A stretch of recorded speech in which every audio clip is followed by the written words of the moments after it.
In the grand year of 2072, after decades of scientific progress, technological advancements, and even casual weekend trips to the moon, humanity finally achieved peak intelligence by declaring all scientific knowledge heresy. The movement began when Brother Ezekiel Thrice-Risen, the esteemed leader of the Holy Order of the Flat and Young Earth Society, received a divine vision. As he sat in his recliner, enjoying a particularly fizzy soda, the bubbles arranged themselves into the unmistakable shape of a pancake. At that moment, he realized, the Earth must be flat. The carbonation never lies. Eager to spread the truth, Ezekiel gathered his followers, an eclectic mix of conspiracy theorists, failed YouTube influencers, and people who simply liked yelling at others online. Their first decree was simple. All evidence supporting a spherical Earth was satanic trickery.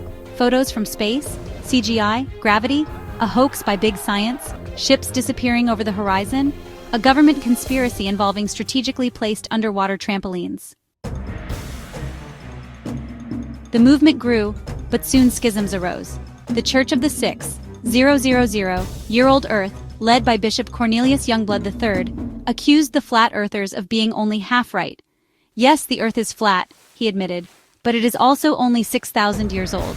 Science, with its vile carbon dating and fossil records, is nothing more than the devil's way of tricking us into believing dinosaurs were real. A fierce theological debate erupted. The flat earthers argued that dinosaurs did, in fact, exist, but that they simply fell off the edge of the world into the abyss, which is why we don't see them anymore. The young earthers countered, saying dinosaurs were merely exaggerated lizards drawn by artists who had never actually seen one. The debate nearly led to violence, but both groups found common ground in their shared hatred of astrophysicists.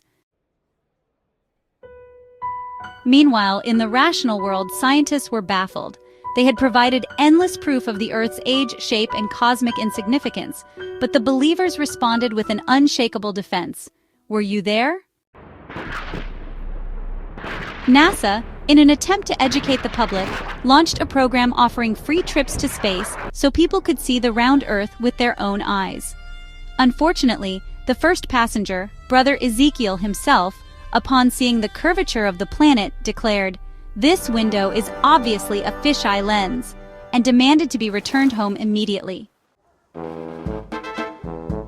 The situation escalated further when the Flat and Young Earth Society convinced the world's governments to replace science textbooks with their own scripture.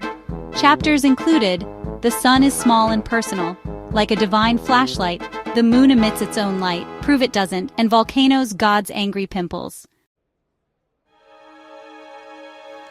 In an unprecedented event, world leaders gave in. All scientific institutions were repurposed into places of worship, where professors, now called heretic scholars, were forced to recant their teachings and accept the one true shape of the Earth. But, as with all great empires, arrogance led to their downfall. When the society attempted to prove their theory by commissioning a grand expedition to find the edge of the Earth, they accidentally circumnavigated the globe instead. The event was dismissed as an optical illusion.